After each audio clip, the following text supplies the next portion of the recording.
What's going on, everybody? Welcome to the Behind the Glass Sports Podcast. We thank you guys for tuning in. Happy Saturday. I'm sure it's very cold, very frigid, kind of like Brandon's heart when it comes to the Denver Broncos. But nevertheless, we're here. We're late, of course, but we're here. How are you doing over there? I still can't even see the stream yet. I just looked at the oh yeah, there you go. I just looked at the time. We were gonna start at 10. It's now 11:10. Mm-hmm. Yeah. Because I asked you last night, what time for the pod? You said 10. I was like, okay. Again, I made a point to wake up early today, to be here on time for this. And where were you? 10:47. Something like that. You came in. Yeah. And then, of course, I had to go switch my laundry for 18 minutes. So. If anyone knows how to stop your 4-month-old dog to bunch up the blanket/towel and then proceed to pee on the hard plastic of their kennel, I'm all ears. So yeah, it sounds like you got a rebel on your hands. So I don't know what to tell you about that. There's you just might be on your own. You just might have gotten the bad one in the litter. She has this poor stuffed elephant that we put in the kennel with her, and she pees on it. Marking her territory. Doesn't want anyone to take it. She wants to make sure that it's known in that house that elephant, that's hers. So if you want it, you just have to go pee on it in front of her. That's just what's going to have to happen. Other than that, that's hers. Okay. Well, we thank you guys for tuning in. I like that we took off live every, Tuesday and Friday? Yeah. Well, shout out to Coach for pointing that out. Yeah, our schedules have changed. Well, your schedule has changed. Yes. But shout out to Coach for that. You know, it's just kind of like we should just put in the date whenever we feel like it. That's what it should be. Oh boy, what's happening here? That's fine. I can share the screen with whatever's happening there. That's fine. It just randomly was like, hey, let's do this instead. That works. Anyways, we have a lot to get to. This is making me feel a little woozy watching that. The Denver Broncos and all their drama, possibly in the talks of Deshaun Watson. Things may be heating up. I've seen a lot of talks of saying, now can we be vocal about the Broncos and Deshaun Watson now? Like, I've seen a lot of those tweets. But then I saw someone tweet out what it might take to get Deshaun. Like, I knew it was going to take a lot, obviously. But seeing what it actually might take to get him, I don't know. Might be too much. So we'll talk about that. A week ago, we were talking about the Nuggets, and they were fresh off of a face kicking from the Lakers, which they have the Lakers this Sunday. So yippee for that.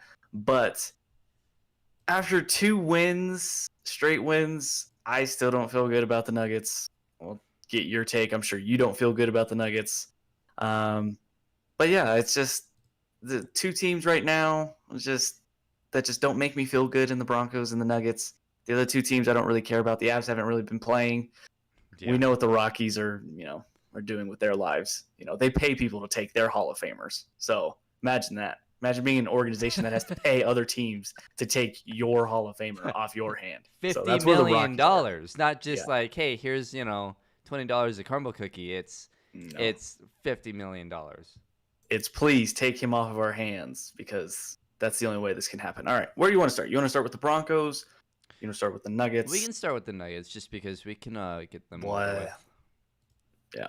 All right, well, they come off of a win last night against the Oklahoma City Thunder, 97-95, in a game which shouldn't be close, but I don't know why I'm surprised anymore by these results, because the Denver Nuggets continuously play down and even worse than their competition. So you play the Thunder, and they had a huge win against the Cavs, but that's what they should do to teams like that. This is what should have happened to a Thunder team last night that was depleted. They were without Shea Gilgeous-Alexander, so their best player. But even then, like he's not some sort of top 25 player in the NBA right now. He's a promising young player, but he's nothing great. Mm-hmm. But it's just the Nuggets, they came out just lifeless last night after a big win in which you thought, okay, that was a good win to settle things down, to get the offense back on track. Jokic didn't have a big game offensively, but it felt like one of those games where he just wanted everybody else to just feel their confidence grow. And then you come into last night, and right off the bat, I was doing laundry last night as well, and it was the first quarter, and it was 20-16. Okay, the Nuggets were down. I was like, okay, I'm just gonna go switch my laundry real quick. I came back, and the score was 34-20, and I was like, what happened? It was literally just 20-16, and they had went on like a 16 something to 4 run or something like that. And I just, the whole night, the offense was just meh. Nobody was able to shoot the ball well. The defense didn't want to guard anybody. They didn't want to stay in front of anybody. They had to go to a zone. And of course, the Thunder are one of the worst shooting teams in the league, but they had an amazing night shooting last night, it seemed like, even though statistically it won't show that. But it's just, again, I just don't know how you can feel good about this team. They sit at 14-11. They're the 7th seed in the West right now. I just don't know how you can feel good about this team right now, even after 2 straight wins. Yeah, I mean, I don't think you can really feel good about any team unless you're the Lakers, the Jazz, Philly, or Milwaukee. Not even Milwaukee. If I were a fan of the even Utah though, I'm concerned because it's Donovan Mitchell and just a bunch of other guys, which is not going to beat the Lakers. It's not going to beat the Clippers. It's not going to beat Phoenix. It's not going to beat Portland. It's not going to beat Denver. It's not going to beat Dallas. I think it could beat those other teams. I don't think it won't beat the top 2 No, because teams. I don't think it could beat any of those teams because all of those teams that I listed has a second guy. Do the Nuggets have a second guy? As far as what history tells us, yes. And until Jamal doesn't show up in the playoffs, then I will continue to say that they have a second guy. And then they have a solid 3 who's averaging 15, 16 points a game. So Utah, who's their second guy? Who's someone that's going to step up in the playoffs offensively to help Donovan Mitchell out? Who's going to average 20-plus points a game on that team? Well, here's with the Utah Jazz. This is what they remind me of. They remind me of like that 57-win Nuggets team where you have one really good player and everybody else is just playing well. They're just all playing well at the right time, just all together. And that's why I don't think when they get to the playoffs, it's going to come to a crashing halt. Like I put last night, somebody tweeted it out, something about the Jazz in the playoffs. And I was like, Lakers in 4, Clippers in 5. Because it's just, like you said, who's their second best player? Is it Rudy Gobert? Because Rudy gives you nothing offensively. Defensively, he's still very good, but he gives you nothing offensively. Now, can you count on the Royce O'Neals and the Joe Ingles? No, Bogdanovich is really good. Bogdanovich, I could see being that second guy for them. He's a legit 20-point-a-night threat. And Jordan Clarkson, I don't know what gets into him, but when he gets hot, he's one of those guys that just goes nuclear. It just feels like it's a lot of ifs for them. They need a lot of ifs to happen. Well, and that's what I was gonna get at is like, yeah, Bogdanovich who didn't play last year in the playoffs when Denver won in 7. The problem is, one, I don't know how well Bogdanovich is gonna play in the playoffs. Right now he's averaging 15 or 16 a game. Clarkson's averaging 17 a game. But again, go back and look at that team in the playoffs. Clarkson didn't play well. So can you trust Clarkson to play well in the playoffs? He hasn't ever. When he was in Cleveland, he didn't. So I mean, he was playing really well in that Nuggets series until Gary came back. Once Gary came back, then he disappeared. Well, and so, but here's the thing: every team, at least at the top of the West, has a guy that can defend him. So, or at least has guys that can throw guys at him. So can you trust him to average 20 a game? No. Can you trust Bogdanovich to average 20 a game when he's averaging 15.7 right now in 31 minutes per game? Probably not. I think it's likely. Maybe you can get a couple games. But in the playoffs, you need someone to average 20 plus. probably 25 plus as your second guy. The Lakers have 2. The Clippers have 2. The Nuggets, which history tells us they have 2. Jamal has averaged 25 plus in both playoff series that he's played in, or both playoff years that he has played in. Jokic obviously will average that. And then MPJ is going to give you anywhere between 15 and 20. So, I mean, go down the list. The Phoenix Suns. They have Chris Paul, Devin Booker, DeAndre Ayton. They have guys that can give you points. And look, Chris Paul in the playoffs, he's going to average 20 a game. I mean, I don't know what he's at right now, but he's probably close because Booker was out for a few games. I think he's hovering around like that. Last time I checked, he was at like the high 13. So he's probably around like 15, 16 maybe. I think in the playoffs that will up, though. I mean, just go back and look a couple of years. I trust Chris Paul to hit that number more than Bogdanovich and Jordan Clarkson. Portland, they have 2 guys. As long as Portland is healthy, they can beat Utah. San Antonio, I don't think San Antonio can do it because DeRozan is averaging 20, and that's about all they really have. Keldon Johnson is a good player, but again, they wouldn't be able to beat Utah. Golden State, probably not unless Steph were to go crazy. But again, they don't really have a second guy that can just consistently give them 20 plus. Dallas, they have 2 guys, and then the rest of the West. So, as far as, and those are the top 9 teams in the West. Yeah, Utah, LA, Phoenix, Portland, San Antonio, Denver, Golden State, and Dallas. And there's one team in that list other than Utah that does not have a second guy. Oh, 2 teams. San Antonio and Golden State. And if Golden State were healthy, they'd have 2 guys. So that's the problem with Utah. They're the classic great regular season team, but when it comes down to the playoffs, it won't work. And it's because they don't. I love Donovan Mitchell, but to me, he's not a number 1 guy, and they don't have a second guy. If Rudy Gobert had anything offensively and he could average 18 to 20, okay. You know, if he had a mid-range jumper, if he had good post moves, you know, could hit a 3 occasionally, then yeah, that's something that they can build around, those 2 guys. But they don't. He doesn't do that.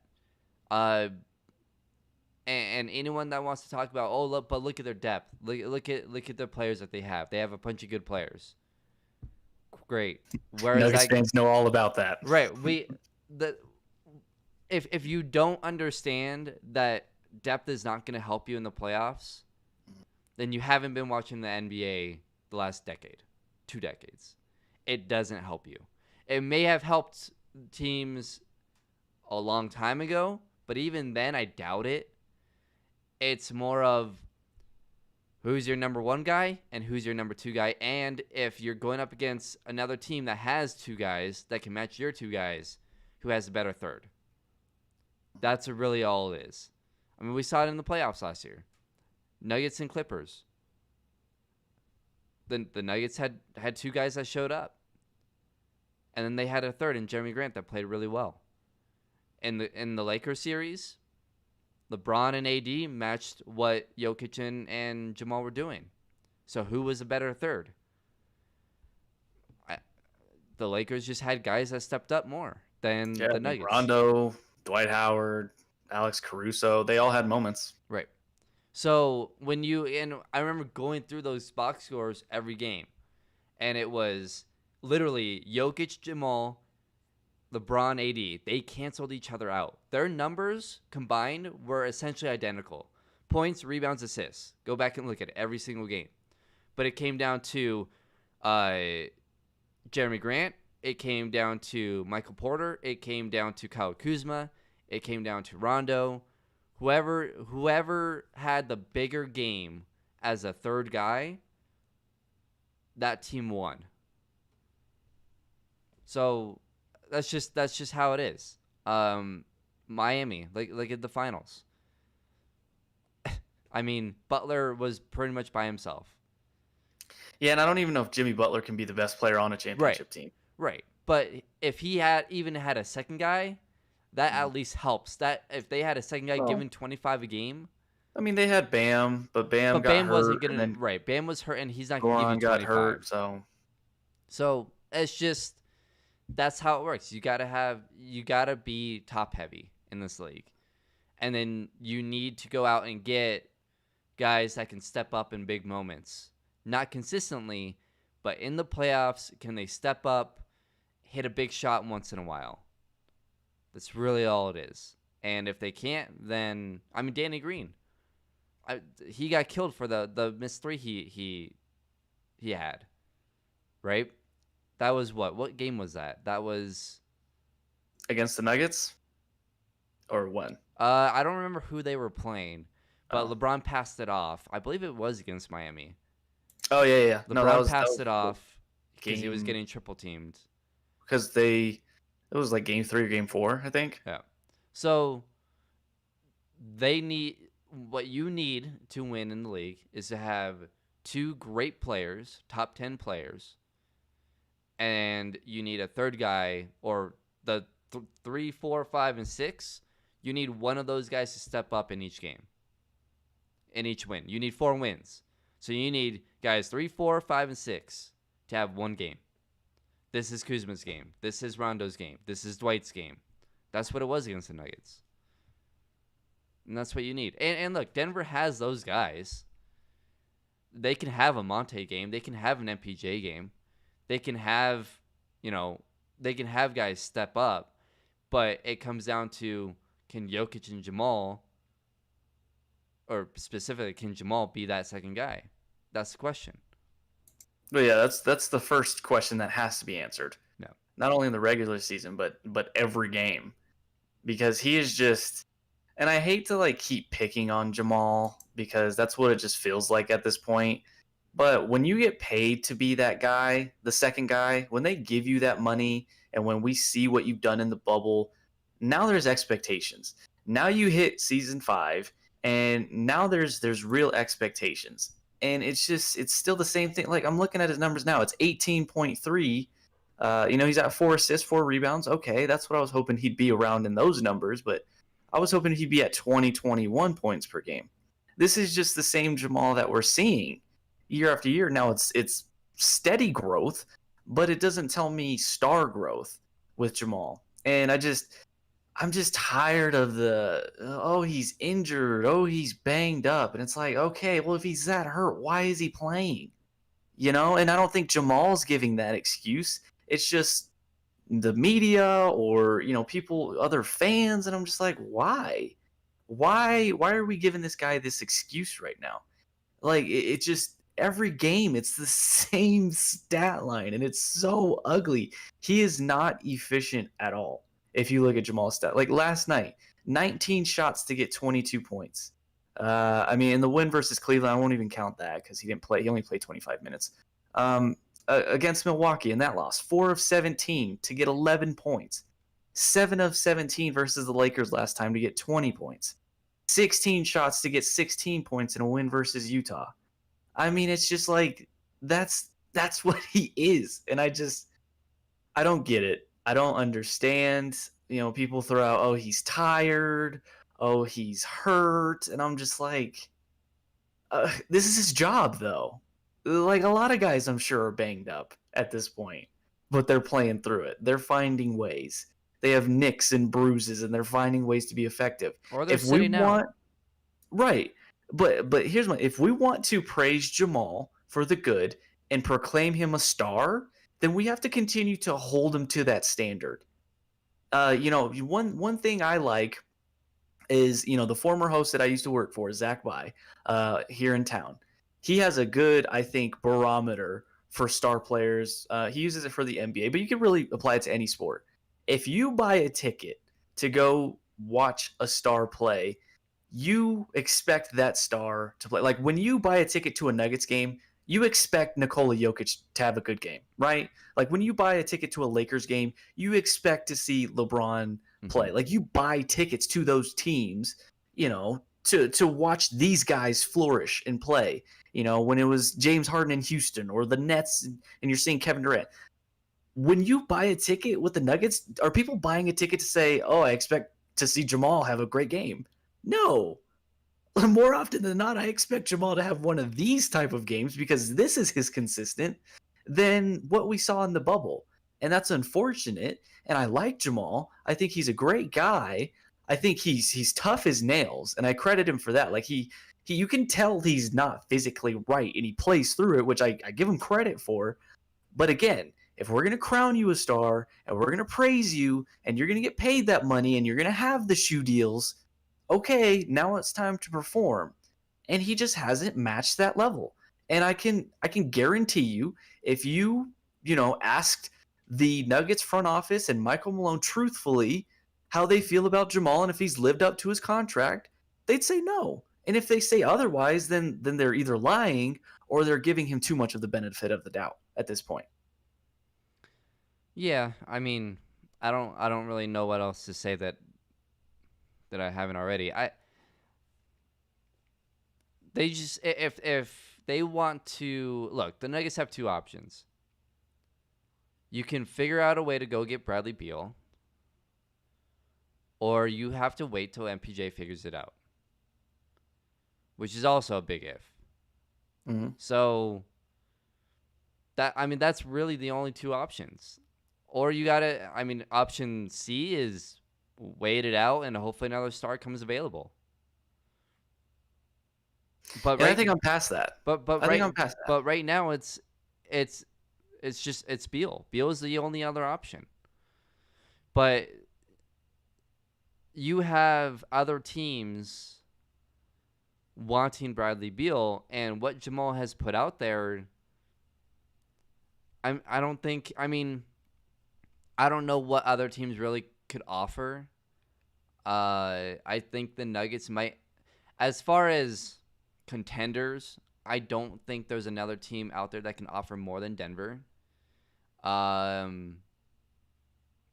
So like Utah would have to give up Donovan Mitchell. They don't really have anything else. Portland, I guess they could give up CJ, but he's older. Washington wants younger guys. I don't really know what else Portland has as far as younger guys. San Antonio, probably not. Golden State, I guess, could if they gave up Wiseman. But even then, you got Wiseman, and then it's just meh after that. So like that's the problem. I think Denver has the best opportunity to go get Beal, and that's why it's talked about nationally too.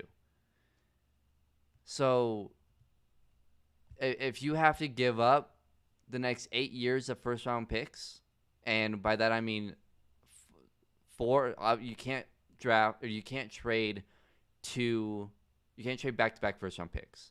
So you can't give them the 2022 and the 2023, 2024, 2025. You would have to give them 2022, 2024, 2026, and 2028. And then the 4 years in between that, which is what the Nets did for Harden, the 4 years in between were swaps. So if, for whatever reason in 2027 the Nuggets were the worst team in the league and Washington was a playoff team, they would swap picks. And the Nuggets would get the worst. And Washington would get that top pick. So that's what you would have to do. You would have to give up Jamal, probably one of your rookies, either possibly both, Najee and RJ Hampton. Those 8 first-round picks, and maybe a role guy or someone like Barton to get a fresh start in Washington. That's probably what it would take. So the Nuggets won't trade MPJ and Jamal. That's just not going to happen. That they would have to get someone really that you would give up MPJ and Jamal for like a James Harden. Well, I think if I'm Washington, I'm not coming to the table now unless it is both of those Well, but guys. see, That's you just me. can't. But for Washington, I don't think you can get anything better. What do you mean? Like from another team? Yeah. Well, sure, but I'm just So saying, that's why Like if the Nuggets just offered Jamal, that's not enough to me because of how he's playing. If they just offered MPJ, that's not enough to me because of how MPJ's playing. but He's up and down too. who's gonna offer anything better? Well, I don't know. I don't That's the know who thing. would. I don't know. Look, if another team is offering something more, and Denver's that desperate, then yeah, they would have to. But I mean, I don't know. Like right now, I don't. Unless Boston wants to give up Jaylen Brown, I don't know if they want to do that though. If they want to give up Jaylen Brown and Kemba Walker, or Milwaukee giving up. I mean, I don't think even Milwaukee has enough, unless they want to give up Middleton, Drew Holiday, and someone else. So that Philly, they would have to give up Ben Simmons, but would you really? I mean, I think that's a toss-up between Ben Simmons and Jamal, to be honest. One can't shoot, one can't score consistently. It's pretty much the same thing. So, I I don't know how Ben Simmons has been in the league this long and he still doesn't have a jump shot. That's on him. Like this is at this point, it's on him. yeah. So like that's all I'm saying is, unless I think the only team, if they really want to go all out on Bradley Beal, would be Boston. But I don't think Boston's willing to give up Jaylen Brown. So, and that's what it would take in order to be Denver's deal. Because again, Washington wants young guys, a young star. So, Kemba Walker's not young. That won't work. I mean, I guess the Bucks giving up Middleton, but Middleton's like 29 or 30. I mean, he's right around Paul George's age, so that won't work. Ben Simmons is getting up there already, so we can run out of time there. I mean, he's only what, 25, 26? I don't know. I feel like Ben Simmons should be like 26, 27. Let's see. There's no, I'd be shocked if I mean, he came 25. in as when he was like 18, so I don't think he's that. I That's mean, true. he's been in the league for a Jamal's while. 23, so yeah, I guess he could be 25. Just seems Yeah, like he's only he'll be 25 in July. okay.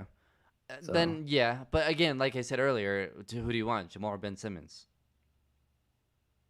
Well, here's the thing though. With Ben Simmons, you know he's not gonna. I mean, any side, you know what he's gonna. Yeah, you know what you're outside getting. of 7, you don't know what you're gonna get out of 7 feet. But he can still score 20 points in the lane, and he's a great defender. He's a great facilitator. Now, do I want him as like the main headliner of my team? No. But like then again, do I want Jamal as the main headliner of my team? Not right now, no. Well, and here's the thing. I think whatever decision Washington makes, even like when the Nuggets gave up Melo, that was a haul, but nothing really came out of that, right? Like Gallo was the best player, but he didn't really pan out. So what it comes down to is those picks, because the Nuggets got the Knicks pick. I don't remember who they took with that. And I think Jokic was actually part of that deal. I think that pick that Jokic was he the last pick of that deal? I think he was the last pick of that deal. So that's the thing. It's not necessarily who you're getting back player-wise. Those 8 first-round picks that 4 of them you can swap and 4 of them you get, that's a big deal. Because nothing lasts in the NBA. Unless you're LeBron James, nothing lasts. So anyone can leave. If you go out to get Bradley Beal, if the Nuggets go out to get Bradley Beal and give up 8 first-round picks, that 2027, that 2028, that could be a top 5 pick because you don't know what's going to happen. What if Jokic gets hurt that year? What if he declines? What if he leaves? What if both him and Bradley Beal leave by then? So anything can happen in 8 years or 7 years. So it's not necessarily about the players you're getting in return. It's those picks. Who's going to give you the most picks? At least if I'm Washington, that's what I'm looking forward to. And look, the picks of the next 3 years, yeah, they might not be that good. But the last 5, they might be really good. I mean, look at Golden State. Yeah. What if Golden State traded for Kevin Durant and they gave him 8 first-round picks? Think about that. Obviously, KD left in free agency, so it's different. But what if Golden State gave up 8 first-round picks for Kevin Durant? Think about the picks that OKC would be getting right now. They would have gotten the second overall pick last year. Yeah, potentially. And they'd probably have, I mean, how long has it been? 5? So they would have 3 more years. I mean, I don't know. Golden State might say, screw it. Let's rebuild. I mean, obviously they wouldn't be able to do that if, I mean, weird things happen in the NBA. I mean, 2 years ago, the league was in a completely different place. I get what you're saying, but I think in a league where the draft is even more of a crapshoot than probably the NFL, and there's less opportunities to find those stars in the draft with only 2 rounds. But that's how you have to build it. I think it's more if you're valuable Washington, that's how you have to build now. it. But that's how you have to. I think, is Washington going to get Kevin Durant? No. Are they going to get a James Harden? No. I mean, John Wall didn't even want to be there. Bradley Beal, for whatever reason, wants to be there. But I think he's the only top 50 player that would actually want to be in Washington. You have to start from scratch. That's what Denver did. You have to change the culture. Yeah. I agree. I just think if I'm Washington, and I get what you're saying, who can offer a better deal? The way Jamal is playing and the way MPJ is playing, that's not enough for me. If I'm Washington, I'm looking at it from their perspective to say, okay, that's enough in addition to picks or like a Will Barton or a Gary Harris to ship off Bradley. I would need both of those guys and picks, and then I feel comfortable shipping off Bradley Beal because now I at least can have one max guy who has potential, a guy who has the potential to be a top 10 player in the league someday. At least I have 2 of those guys, so hopefully I can hit on one of those, and then I get the picks. Whereas I just get one of those, and then I get some aging role player. If you're Denver, you don't. But here's the thing: if you're Denver, you don't do that. And so and you probably. But if that's what it takes to get a Bradley Beal, I don't think that's what it's going to take because, like I said, I don't think anyone's going to offer anything better. So again, a lot of these deals, it comes down like these teams usually keep one of those guys. So, like, even Brooklyn kept, who did they keep? They were able to keep someone in that deal. I mean, they kept, you mean in the Harden deal? Yeah. There was someone that they didn't trade. Or was it Dinwiddie? But Dinwiddie, yeah, but Dinwiddie tore his ACL. Right. So, but, okay. They couldn't trade him. I guess the Lakers, right? The Pelicans were holding out, right? Because they wanted more. They essentially wanted Kuzma. They wanted Kuzma. And the Lakers said no. We'll wait. Because who's going to offer you more? Who's going to offer you better than Brandon Ingram? Right? I mean, that essentially, that's what it is because the Lakers had 2 guys, Brandon Ingram and Kyle Kuzma. And the Pelicans wanted to wait, and they weren't able to get him. So when it comes down to it, when Washington really wants to make the move, and when Bradley Beal finally forces his way out, they're not going to be able to get both Jamal and MPJ. That's just not going to happen. But right now, Washington has the problem is Washington has the leverage because Bradley Beal isn't asking out. That's the problem. Yet. Right. So once Bradley Beal asks out, that's when you need to jump on it. But until he does that, nothing's going to happen because the price is going to be way too high and no team is going to actually do it. Harden forced his way out. Houston had to make the deal. Anthony Davis was forcing his way out. Pelicans had to make the deal. These other, I mean, if Bradley Beal's not going to force his way out, he may never be traded. So then if you're Denver, you got to look at option B. I'm looking at Cleveland. I want Andre Drummond. Yeah, but does Andre Drummond put you over the top though? Like I just think. But here's the thing: to get Andre Drummond, you don't have to trade MPJ or Jamal. So. No, but again, what does that do for you though? What that does for you is that it fills a big hole. What the Nuggets need is a rim protector, another big down low, and a guy who can also look. Andre Drummond can give you 15 points down low. I mean, imagine Jokic running a pick and roll with Andre Drummond.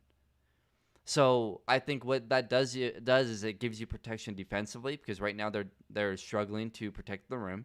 They have struggled to protect the rim for the last 3 years because Jokic can't do that. Move Jokic to the 4, put Drummond at the 5. I mean, I've been saying this for over a year now. Go get someone that can protect the rim, whether it's him or Miles Turner. I don't know if Indiana wants to give up Miles Turner though. But go out and get. I think Cleveland has talked about trading Andre Drummond. So I think that should be plan B. Andre Drummond's averaging 17.5 points per game, 13.5 rebounds, 4 offensive rebounds per game, 2.6 assists, and 1.6 steals, and 1.2 blocks. What does his contract look That's like? a little bit low with the blocks. Let's see. Let me search it. But I think that has to be plan B. At least to go get a rim protector. Maybe not Andre Drummond, but someone that can protect the rim. Like Jared Allen would have been perfect, or obviously that's Serge Ibaka. Like these but are guys that you're not gonna get Serge Ibaka from the Clippers. well, So, no, but I mean he was a free agent. But I'm saying like that's the type of player you need, a guy in today's NBA who can make up for what Nikola lacks as a rim protector, but can also be somewhat of a threat offensively. Well, if here's you're the thing play too. We've at least I've compared this team to the Dallas team, right? Because they had Dirk, and Dirk and Jokic are similar. Obviously, Jokic I think is better because of his playmaking ability. But they didn't win until they got someone behind Dirk to help him defensively, and that was Tyson Chandler. So it's either go out and get a second star to match LA, the 2 LA teams, or you have to fill the holes. And the biggest hole right now is defensively in the paint. You have two options. That. You got to. They have no wings. Well, and you got to go get another shooter. You got to figure out. And look, JJ Redick is available. Lonzo Ball is available. Now, obviously, Lonzo Ball is not a shooter, but I also think that Lonzo helps you in the fact that you could put him at the starting point guard position and move Jamal to the 2, which is something else that I've been talking about over the last year and a half. Move Jamal to the 2. So, my dream scenario, and they wouldn't have enough to do it, but to go out and get Lonzo Ball and Andre Drummond, they wouldn't. I don't think they could do it just financially, but that's what I would. That's what I would try and do, if it's possible. If not, then I don't know. I mean, that's fine. Andre Drummond is a free agent after this year, so he'd be a rental. There you go. Year rental. I don't know if I'd trade for a rental, especially for someone like him. I mean, even if you do, even if it's not for much, like you just sign him in the free agent market or go after him in free agency. True. Yeah, you could wait. At that point, why give up anything? I mean, if you're trying to win this year, then maybe you can re-sign him next year.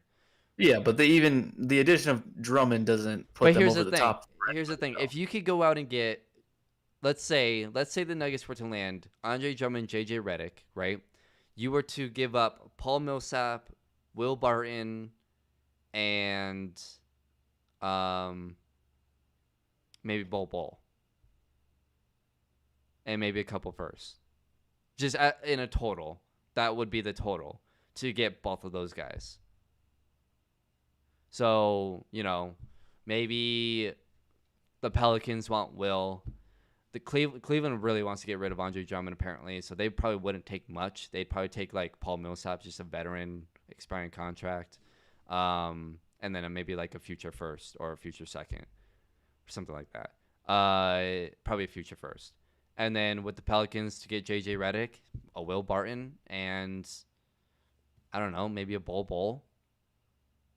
Probably wouldn't take that much to get J.J. Redick either. So if you do that, money-wise, it'd be close. You might have to give up another contract that you have I don't know what other contracts the Nuggets have. They're under the cap though, so I don't know. They could figure something out. Cap, I'm not really worried about because there's always a way to figure it out. Um, so would you? I think that's pretty much all it would take to get both those guys, because those teams are looking to trade those two guys. I mean, sure, but like in the long run, I'm just coming for the point, and I'm tired of this core. I think this core and this roster, as it's constructed, has run its course, and I don't think it's good enough. And I think, I've been tweeting, blow it up, and I don't mean like literally blow everything, but I think blow up the core to an extent. If that includes Jamal, then fine. I just think they need to remake this roster. I don't think any additions that you can get is going to put you over the top this year, obviously. Even if they brought back the same squad from last year, they wouldn't have been put over the top anyways. But I just think they need to finally remake this team around Jokic. You know what Jokic is now, so remake the team. But that's what I'm around. that's what I'm doing in what I just said. Go get someone that can protect the paint to help Jokic out, and go But you get still it, have a void and go get at the another wing shooter. position. No, go out and get Defensively, on the perimeter, you can't guard anybody. Go out and get JJ Redick. And that helps your shooting. Look, Gary Harris has been out. He's gonna help. He's gonna help defensively, at least in the perimeter. I don't know who else you're gonna go out to help you defensively out there. That's just the reality of it. So Well, sure, but I'm saying, why would you trade for Andre Drummond if he's going to be a free agent, though? try to So resign him. part of that remaking But of the that roster, gives you can but do that that gives you a next better year. chance to resign him, because if you do go get him for pretty much nothing, I mean, you're giving up Paul Millsap and a future first. Really don't care about that. I mean, if that's all it takes. And again, I don't know if Cleveland's going to be stubborn or not, but from all I've heard, they want to get rid of him because they have options. They have Jared Allen, who they want to move up. It's run its course there with Andre Drummond. He's a free agent. Get something for him. Great. Move on. And then if Andre Drummond comes here and he loves playing with Jokic, and say it works, and they play really well. I'm not going to say Western Conference Finals, but say it, they push it to 7 against the Clippers or the Lakers or whatever. It's looking really good. You could probably re-sign them. I mean, yeah, I guess, but I think you don't need to have him come here to play with Jokic to sell him on playing with Jokic. Well, then I what think else? Jokic has already done that. What else are you going to do? Because right now this roster is a disaster, and the only other option is to wait until another star comes available and offer up MPJ and Jamal. Yeah, that's the only trade I'm doing. Is if it's a Bradley Beal or that type of guy, or for James Harden when he was available. It's either Bradley Beal or nothing, and you stick it out for the next 5 years. I don't think that's smart. Well, I don't think this roster gets you a championship. Well, look, the Bradley Beal thing, I don't think it's going to happen for a while. If he's not asking for a trade now, when they have the least amount of wins in the league, and he came out and said that they can't guard a parked car, and he still hasn't asked for a trade, if it doesn't happen by the trade deadline, honestly, I think he's going to stick it out. Things change quickly. You never know. He could change his mind, or Washington could come to him and say, listen, this is what's going on. We're getting a lot of calls about you. We want to do right by you and give you an opportunity to win. I mean, I get what you're saying, but I'm just saying, I just don't, I would have loved these type of moves in the offseason or last year, making moves like this. And they didn't do that. And so now you're here with this roster. I just think it's run its course. The Will Bartons, the Gary Harris. I mean, I'm all but out on Jamal Murray at this point. Like, I just think they need to scrap everything, build it around Jokic. You can obviously you'll keep guys like Monte unless, you include him in a trade. I like JaMychal Green. I just think you need to build him like LeBron teams are built. Allow him another playmaker on offense, but get him wings that can defend and guys that can shoot.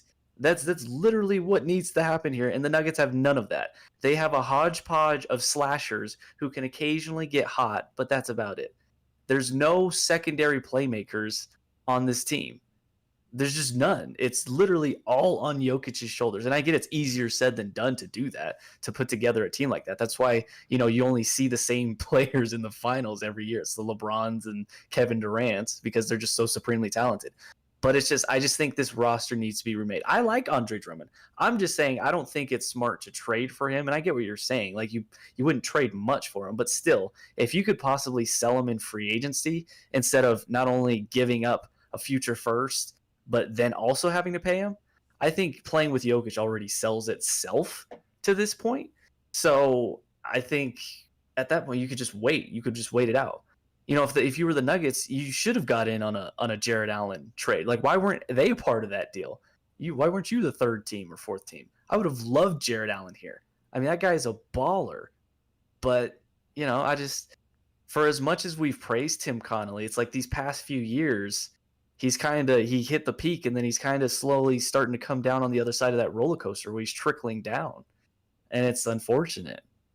Well, I think it's knowing when to make a move, because look, you got to compare it to teams that in the past have done it the way Denver has to, right? Which is build from the draft. So you look at Golden State.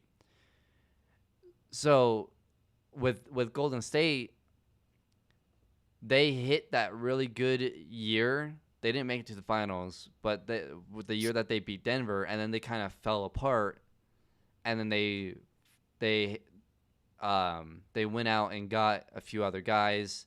They got Iguodala, and they got Steve Kerr, and then it flipped, right? But they kept their core. I think that's what they're trying to do. I think they're trying not to panic, and it's hard to know if it's time to panic or if it's just because look, Golden State, they were in the playoffs for I believe 3 years before they actually hit, and it took them a while. That's just how it works. I mean, Steph didn't win his first. There's a reason why there's that thing where a lot of these guys don't win their first until they're 26, 27. I mean, that's just how LeBron didn't win his first, so he's 27. Same with Jordan, Steph, KD. It's just it takes time. So it's either you have two options. You have to either force it or you just have to wait and continue to look. I think this year with how free agency went, I think it was more of a just a lost year, which happens. And I think in the offseason, like you said, you have to build this team around Jokic. And if you can build this team around Jokic while keeping Jamal and MPJ, then fine. And in the offseason, go get a big that can help defend and put Jokic at the 4. And go get shooters. Go get a JJ Redick. Go get 3-and-D guys like a Jay Crowder, more Jermichael Green type of players. And continue to build the roster around that. Let Will walk, let Gary go, let Paul go, let who else is coming off the bench right now? PJ, Monte. So I think in the offseason, right, if you were to keep it, if you were to keep the core together, Jokic, Murray, Porter, you would let Will go, Paul, Gary, Dozier. I mean, that's all you really have as far as who's playing a lot of minutes right now. That's what essentially you would do, and you would replace those 4 guys. Go out and get someone like Andre Drummond or a JJ Redick, the Jay Crowders of the world. Go get those guys and start building around Jokic that way. But again, the problem is you're tied up with these guys that don't fit with Jokic. Will Barton, Paul Millsap, Gary Harris, PJ Dozier.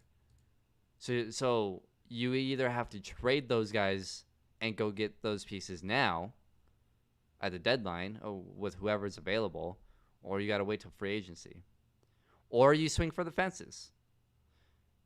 which is what I think they should do. I think, and listen, it's easy for us to say this playing armchair GM. Like Tim Connolly, it's obviously a hard job. It's a fine line between being patient and watching it pass you by. So they've been preaching patience for years. I think going into this offseason, it has to be okay, we need to make something happen because now you're starting to see like they built up this nice sandcastle, but then the current came in on the shore and a little water got to that sandcastle and now it's starting to leak a little bit. Some parts are starting to fall down a little bit. It's still intact, but some parts are starting to fall down. And the parts that, fell down, there's Jeremy Grant who took off. You decided to let go of, Torrey Craig and Mason Plumlee, which I think we were both fine with. But you actually see, as much as those guys were kind of like moments where you would facepalm heavily, you see now what their value is to this team. Because the Nuggets can't guard anybody. They were playing a broke down OKC team last night, and they couldn't stay in front of those guards. I mean, Torrey Craig, the job he did on Jamal in that Bucks game was incredible. He completely owned Jamal Murray. It was hilarious to watch. And because, when it was funny because when Torrey first left, Jamal Instagram storied saying, "Oh, congrats to Torrey," and Torrey like reposted it and said, "Yeah, now I get to guard you." And he did that, and he completely shut him down. I mean, Jamal was awful in that game, could absolutely do nothing. And now you see the value of a guy like Torrey Craig.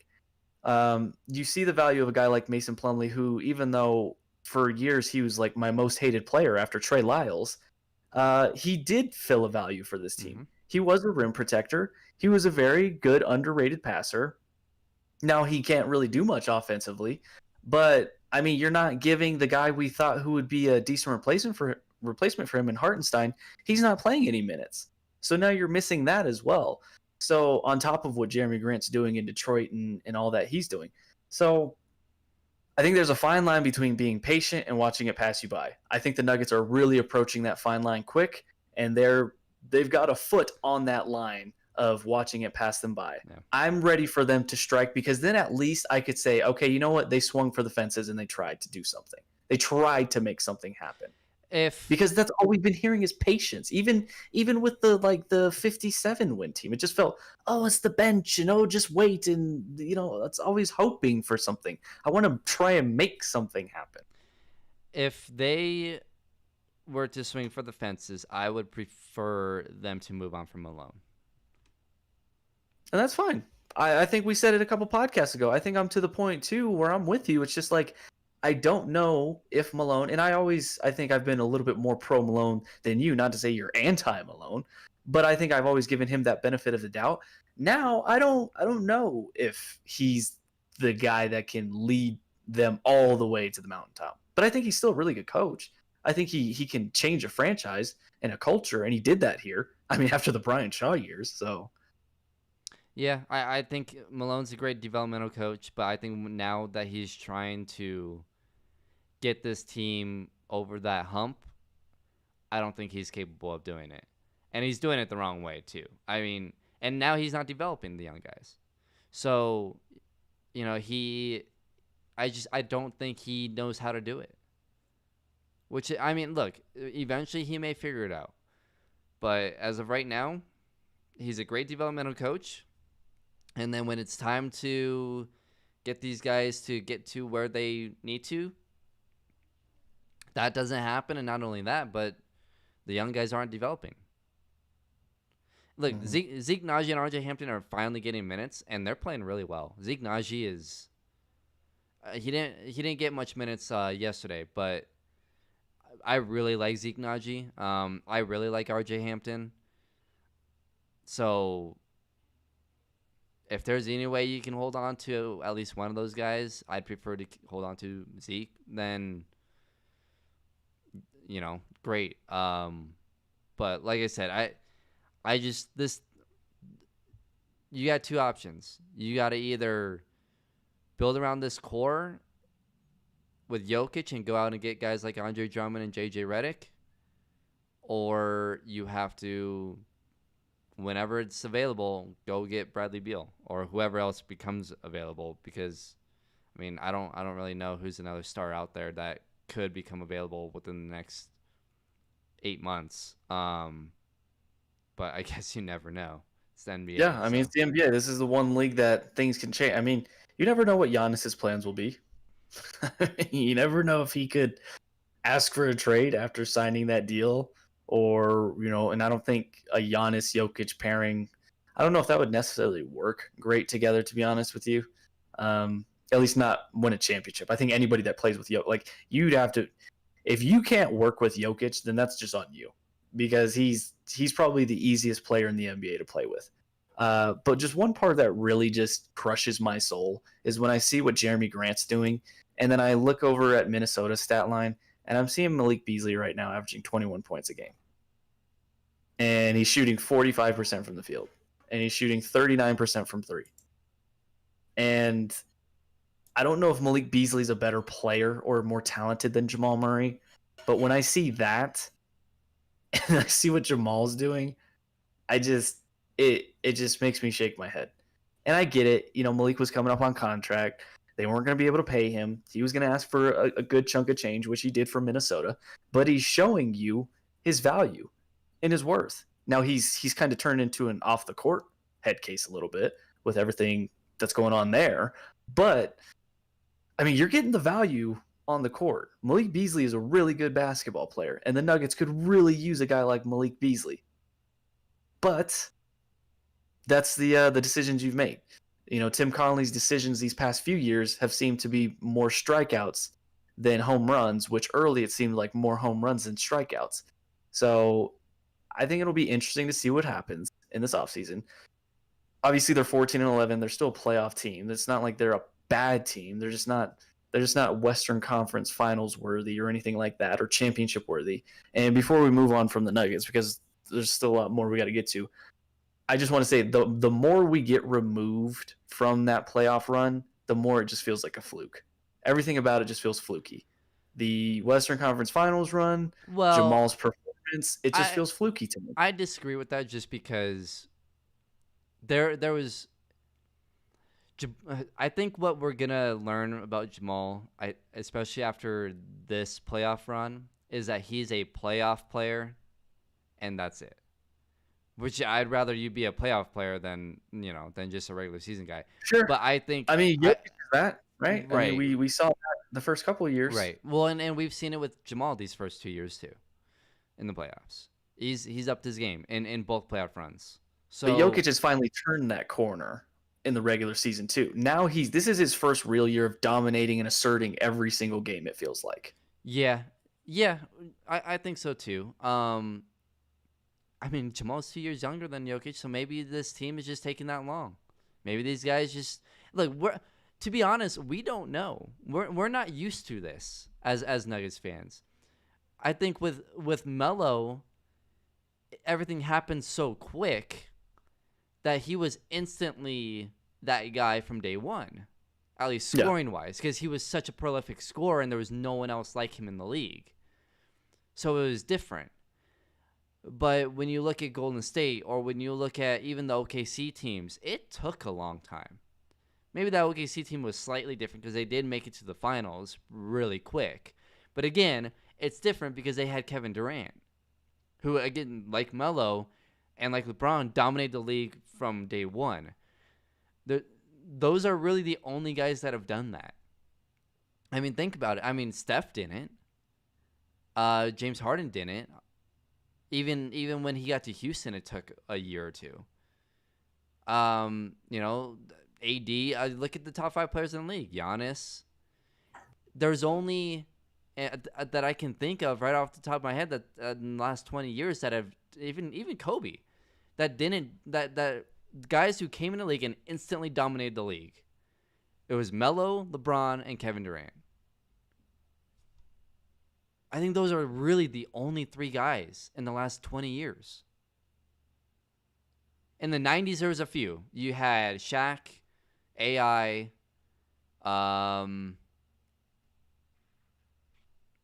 actually, that might be it. So it's rare. It's really rare for a guy to come into the league and just click. And even Melo and LeBron, they only averaged 20 a game their first year, but their second they averaged 28. So it was a big jump from year 1 to year 2. And they were 19 years old when they were doing it. I think with most stars, even like who was the first overall pick, Anthony Davis, took a few years. I think it takes that, to hit that 20. I mean, Jokic is 25. It's really that 25, 26, 27 years, those main prime years, where it's that consistent MVP level type of play. And Jokic is starting to hit that at 25. And he's going to be 26, I believe, soon. So, if and I know it sucks to hear, but you might have to be a little bit more patient. I think the difference, I think what makes it harder this year than the previous two is that Jokic is hitting because he's at 25. And he's legitimately a top 5 player in the league right now, playing at least. So I think that's where it's so hard to continue to be patient. Yeah, he's going to turn 26 in 6 days. So he's, again, I've been saying this for the last 2 years. That age, 25, 26, 27, that's your entering your prime. With Jamal, the reason why I've said 23, 24 with him is because he was on pace to doing that compared to other guys. And I think with him, again, with the Nuggets, and it might be a development thing with the Nuggets, where it's these guys with the Nuggets and the way they develop these guys, it may take till they're 25, 26. So with Jamal, we might have to wait 2 more years because he's 23. Yeah. So it's just it's it's just how it is in the league. These guys don't often, come out of the gate and just dominate the league like LeBron, Kevin Durant, and Melo. It just doesn't happen. So, look, like I said, there's 2 options, and I think that what's making it so difficult is the run in the bubble and seeing what Jamal did, but also seeing what Jokic is doing now. And it's, well, why can't Jamal do that?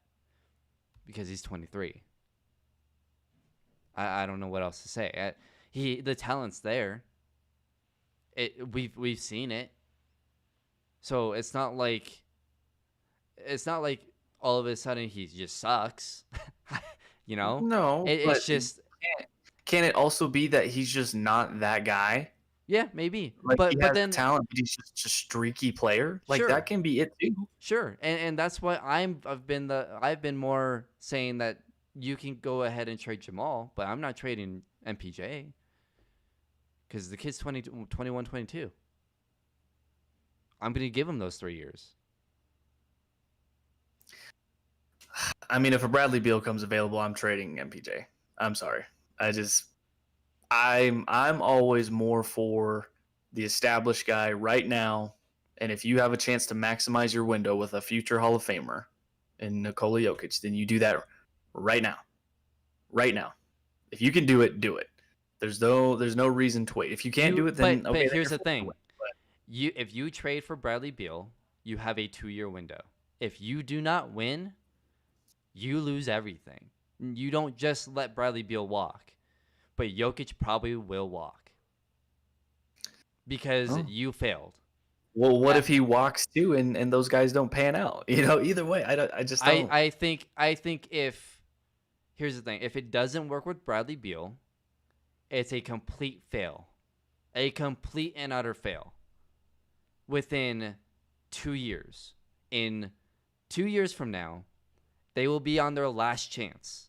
It will be this season, next season, and the year after that. And if the year out, and it might not be even the year after that, because if it doesn't work this year and it doesn't work next year, and you're not even getting to the conference finals, then guys might just pack it in and say this ain't working. So you may not even get that 3rd year. And if Beal walks, which he probably will, then Jokic is by himself, and then he's Yeah. up. And unless you somehow magically figure something out, or for whatever reason, someone wants to join Jokic that year, you're screwed, because then you know what's going to happen is Jokic will join Dallas. Yeah, maybe. That is what will happen. Now, if you keep everything and you hope that it works with Jamal and MPJ, and you continue to be patient, and around those three you go out and get the shooters, the 3-and-D guys, and the guy, the Andre Drummond type of player, and you continue to build around the core that they currently have, that buys you, I think, a couple more years. Because if, say, not this season, but next season, all of a sudden MPJ maybe starts to click, then it gives, and then they sign him to a 5-year deal. It gives Jokic, I think that would allow Jokic to sign maybe a 3-year extension, to give it 3 more years till he's 30 years old. And if it's not working by then, he'll probably leave. But you buy yourself more time. So it's going for Bradley Beal. It's high risk, high reward. Keeping it all the same, it's, I think, low risk, possibly high reward. Because the risk is losing Jokic.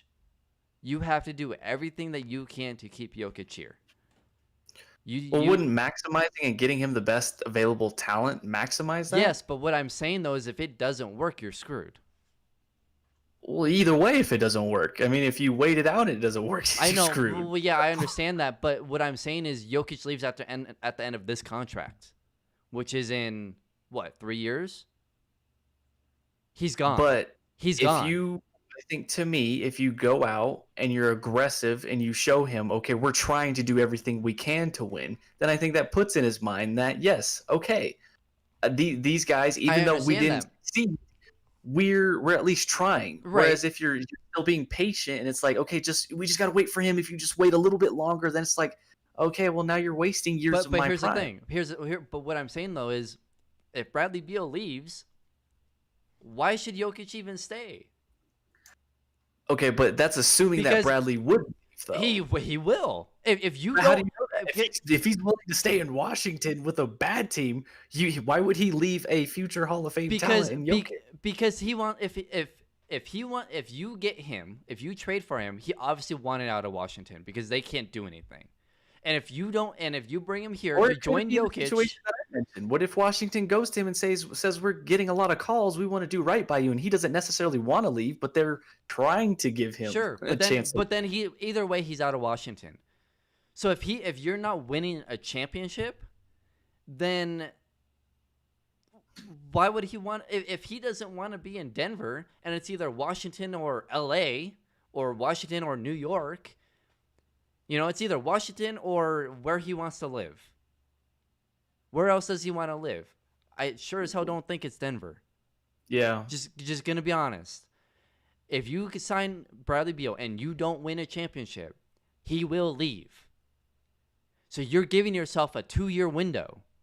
If Bradley Beal leaves and you don't have a Jamal or an MPJ behind him, because you have to get rid of both of them, then Jokic has nothing. What's that going to tell Jokic? Well, the stars don't want to be in Denver. I want to win. The only way to win is I need more stars. If stars aren't going to come to Denver, I have to go. It's the same thing that happened to LeBron. No one wanted to go to Cleveland. LeBron tried his hardest to get someone to join him in Cleveland. He tried to get D-Wade to join him in Cleveland. He tried. But no one was via free agency. That wasn't via trade. That was his front office letting him down too, though. Sure, but either way, he knew that no one was going to join him in Cleveland. So he had to leave. At the end of the day, when Bradley Beal does leave Denver, because he doesn't want to live in Denver, and they're not winning anyways, Jokic is going to be like, well, I want to win. And his family's going to tell him, if you want to win, you got to leave. Yeah, I don't know. I guarantee you, one day we will, if it doesn't go the right way and Denver doesn't win, whether you try and gamble or if Jamal and MPJ doesn't work out, Luka and Jokic will be playing together one day. Yeah, potentially. They're But great. They're really good friends, and they would be great together. I think it would be much more appreciated from a star to show him that you're doing everything you can instead of trying to preach patience. But I mean, I don't know. We'll see. I It's gonna mean, unfold one way now or here's the the other. thing: if you're Denver, So, you can go to Jokic and say, "Hey, we want to keep Jamal and MPJ here. We want to be patient with these two guys. The rest of the guys, though, we're not being patient with these guys. So what do you want? What type of players do you want to play with? Because well, yeah, maybe that answers the we question. got you the two budding stars. We just got to wait on those stars. But we need to go out and get you guys that fit with you, because obviously the guys that we've had hasn't fit. So do you want shooters? Do you want 3-and-D guys? Do you want more scorers? Do you want a big behind you? Are you willing to play at the 4, or do you want to play at the 5? Because then that drastically changes. We either need to go to get a defensive 4 or a defensive 5, whichever one you're more comfortable with. So you have to ask him those questions. If you do that while keeping your two stars, MPJ and Jamal, then that does the same thing. That shows him that you're willing to do whatever it takes. So, in that, look, if Jokic says, I want a superstar next to me, then go do it. Well, I think that if there's anything that you've learned through sports recently, it's that the big name guys, right? The stars, they want to have a say in everything. Well, it's a players' So, league. The NBA has always been a players' league, and guess well, what? not only that, but Guess you're what? seeing The the NFL. NFL is turning into it, Yeah, because so these that's what I'm players, LeBron, you know, in 50 years from now, we won't necessarily. LeBron didn't necessarily change the game on the court. He changed the game off the court. And not only that, but he changed sports completely. He's given players, athletes, all of the power. So these leagues, I wouldn't be like, they're gonna continue to go more towards players. The NBA is obviously in the front. We're starting to see it in the NFL. We're starting to realize players under contract in the NFL, they can get out. It's happening. Mm-hmm. They're figuring out how to get out. Well, that's what I'm saying. If I'm saying Deshaun Watson gets traded before week 1 of the NFL season, it's over, and the NFL is now a players' league. Yeah, if well, that's Watson figures it out, it's gone. It's done. To relate it back to the Nuggets, I just think that could answer your question right there. I mean, instead of us speculating, the Nuggets, they could have the answer. Just go to Jokic, ask him, what do you want us to do? Right. Would you rather us be patient? Do you want us to trade for a guy? What do you want us to do? Because you're the franchise player. You need to have leverage in this. And you're seeing it with, like you mentioned, with Deshaun Watson. Now, you're seeing it with Russell Wilson. I wouldn't say who specifically. I would say what type of players. Now, after you ask that, if he says I want Beal, then well, go get Beal. But I would ask him what type of players you want to play with. And then I would also ask him, who do you want to play next to as a big? Are you okay? Like, would you want us to go out and get another center to play beside you and move you to the 4? And be like, look, Dallas won like this. I think Denver has to look at Dallas. How did they win? And if you go to Jokic and say, hey, this is an idea we have.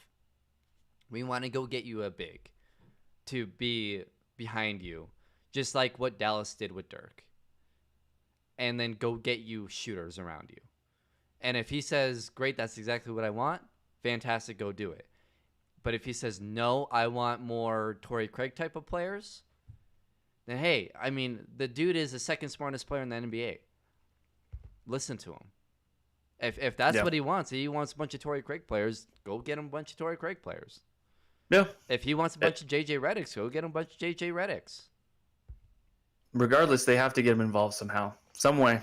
And it's because right now Denver's in they are on a path to losing Jokic. Sure. Yeah. To Dallas. But I mean, we don't know what type of player that Jokic is when it comes to that stuff. Dirk remained in Dallas his whole career. Yeah. I mean, granted, he got to a finals early in his career, but I mean, Jokic has had But playoff but success. but Dirk But also had an owner who would do everything it took to win and was willing to go into luxury tax and all that. Jokic doesn't have that. So, and look, Jokic wants to win. He wants to win. I agree. We got to pay off this tease somehow at some point here. This Deshaun Watson thing before we wrap up today, and we can also get some reaction to the Super Bowl since we've been off all week since. Yeah. Super, One thing I want to say: Patrick Mahomes will never be the greatest of all time. It's over. It's done. oh, It's done. here we go. Well, He's in like year 4. He's not gonna win 8. That's what How he do would you have know? to do. That's what he would How have do to you do. know? He would have to go on a LeBron type of run. He would have to make it to a certain amount straight. He would have to win. Like, in order for him to get back into the conversation, not only does he have to get back next year, he has to win. He has to win MVP, and he has to play well because he hasn't played well in the Super Bowl yet. Well, that's the narrative that I'm starting to see pop up. And I think it's a fair narrative, is that Patrick Mahomes doesn't really play well. He doesn't play a full game in the playoffs. Mm-hmm. He plays really excellent. He looks unstoppable in the regular season. He reminds me of Steph. Well, sure. I mean, but Steph doesn't struggle in like the Browns leading up to the finals. No, it's just the finals. It's just the finals, yeah. With Mahomes, it seems like he always kind of starts slow. Like the team is always down early. They always start slow, except for like that Cleveland game. They weren't down, but I mean, he gets hurt in that one, so that one gets lost in the shuffle. They struggled though. They couldn't get a the touchdown. Buffalo game, I mean, it was close, but I mean, he's not like dominant in these games. Last year's Super Bowl, it wasn't until late in the game until he made that throw, and then this game, I don't know how much of this you can put on him necessarily. No, that's the thing. Because he was running for his life, and he made 3 throws. All ended up incomplete. It was the 3 greatest throws I've ever seen in my life. I mean, there's the one that everyone knows that the pictures are all over Twitter of him literally horizontal from the ground, a foot off the ground, throwing the ball, and it hit whoever it was. I can't remember. It hit him in the helmet. That happened twice. Where he was falling down. It was a perfect spiral too. And it hit them in the one to the corner of the end zone.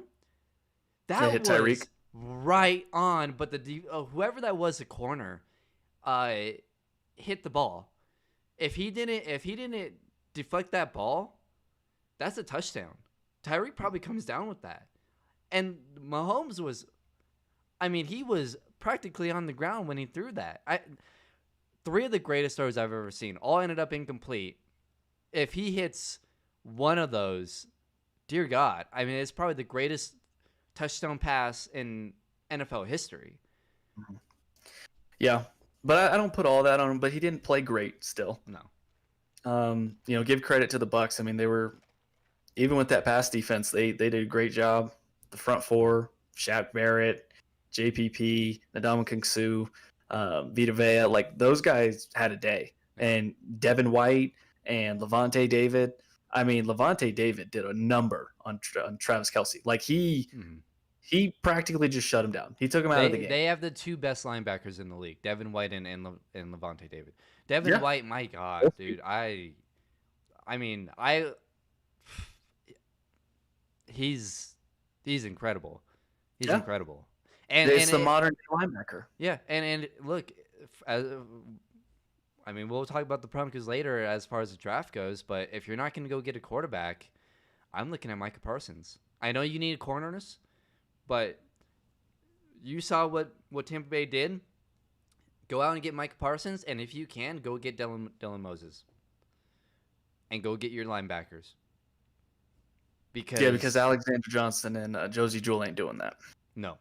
So, no.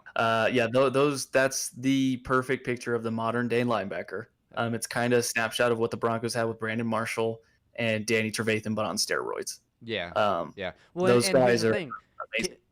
Do you know any of the corners that Tampa Bay has? Like, can you name? I know the Murphy Bunting guy. The fact that you're Um, the Murphy Bunting guy. I think that's the name. So And if you're then the that's about it. Broncos, they shut down Kansas City because here's the thing: Kansas City doesn't have great outside receivers. They're great over the middle. So you need a great safety, which the Broncos, if they can re-sign, have. And they had great inside linebackers, David Mhm. and White. So go. That's your path. Resign Simmons. Go get Micah Parsons or Dylan Moses or whoever at linebacker that you can get in the middle, and start building from the middle out. Instead of the way that you built it in 50 was outside in. But let's go Yeah. opposite. Built because you need to beat Kansas City because they're in your Right. division. It's not like the Clippers trying to beat the Lakers. Like that's different, right? It's you need to in order to get to the Super Bowl, in order to even get to the playoffs, you got to beat that team. So how Mhm. do you do that? Build it from you got to go inside out. And it's just you got to get obviously your defensive line, you have Chubb. If you want to keep Vaughn, whatever, but I would look to replace, you need to get some more pass rushers. And then in this draft, I wouldn't go corner because a corner is not going to help you against Kansas City. And you can go get a corner in the third, fourth round. I like OJ Mudia. I like Callahan, so I don't think you desperately need a corner. I wouldn't draft, Sertan or Farley. I would go get Mike Parsons if you can, if he's there. Well, yeah, it's not only the personnel that Tampa had though, but it's also the game plan that they Right. had. Right. They were content with, and how they played Kansas City was how Seattle played Denver in that Super Bowl 48 Super Bowl. We're going to play zone. We're going to keep everything in front of us. Mm-hmm. You're not going to go over the top of us, and we're going to force you to either take the short chunk yardage or you're going to have to run the football. And both the Broncos in that Super Bowl and the Chiefs in that Super Bowl refused to run the football. Yeah. Well, the difference was Denver couldn't run it. Kansas City was running it well. But they're not a good running team, and they refuse not to, but and they it's were arrogant. they were running well though. I mean, Edwards Hilaire, I mean, he had a Well, few yeah, good late in the runs, game, but but that's what Tampa was giving them. Right. That's what they were allowing to happen. They just didn't do it early. And Kansas City was arrogant. They wanted to Right. play it their way and win their way, and you lost. Mm-hmm. They didn't take what the defense was giving them. They tried to play hero ball and their style of ball, which usually wins. But give credit to Todd Bowles, because in that first matchup, I think he was more aggressive because Todd Bowles is a heavy blitzer, and so I think he went a lot of man and a lot of blitzing, and that didn't work. So he said, "Okay, I'm going to switch." I think they only blitzed 6 times in the Super Bowl. Is what Well, they the stat figured it was. out in the second half of that game. They went zone. Didn't blitz as much in that second game. They figured it out. And I think that was so. I think everyone just ignored that game because, and I did too, because Kansas City was doing that to everyone. They were letting everyone back in games. It wasn't just that game. Yeah. And it's funny because when we made our picks, it was like I had to pick Kansas City, but everything was telling me Tampa Bay was going to win that game. And I said it was because of the offensive line, Kansas City's offensive line, and the way that second game ended. I mean, it just felt like, and what I always say, it's hard to beat a team twice, especially a really good team. Well, and especially when they had their number with Tampa, like when they had their way with them, rather, in that first game.